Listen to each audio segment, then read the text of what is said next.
Hey guys, Mr. K here.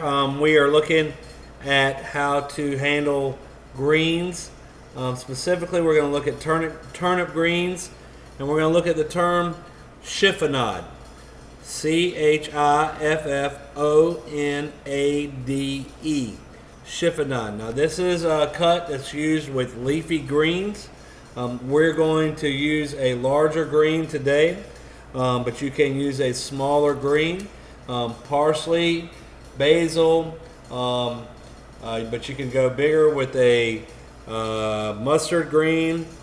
Again, we're using a smaller turnip green today, but these are like baby greens, so it makes it a little bit easier.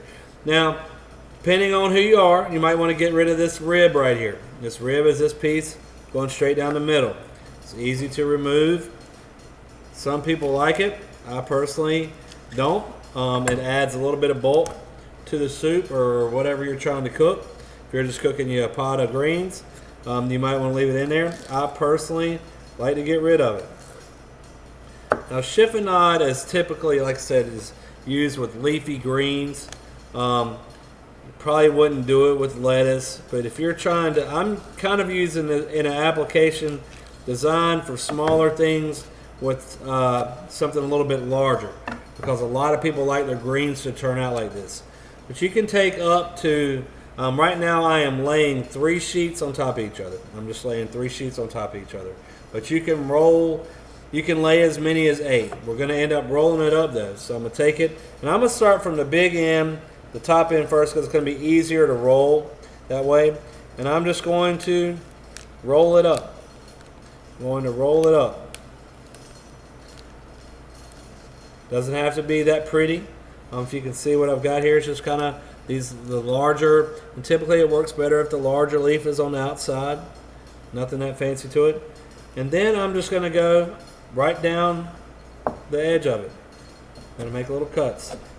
Again, this helps with a sharp knife, because if your knife is dull, you're going to bruise, which means you're going to leave brown bruises on the end of it.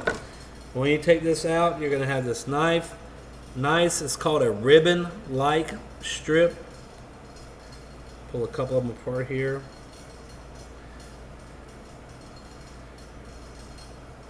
So you can imagine if you were doing something with a real fine herb, something like that, it might be a great way to use that. But if you were utilizing, say,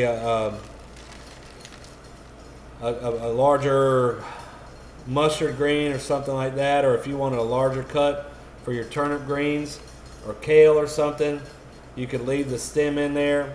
You could take you about 6 or 7 of these leaves, roll them up, try to get the water off of them. I've got them soaking in an ice bath, get them to kind of come back to a nice green sheen. I'm going to get a bottom leaf here. I'll lay that on top. I'm going to cut these tips off because I don't want them no matter what. I'm going to roll it up. See, it's harder to roll when you leave that spine in there. But now I can make a large chiffonade. If I'm trying to get my pot of greens ready, I can cut this, and I've got these nice strips that are about this long right here. Now, this isn't exactly where a chiffonade was designed for, but it is a chiffonade nonetheless. Use this in a number of different applications. Hope you find it useful.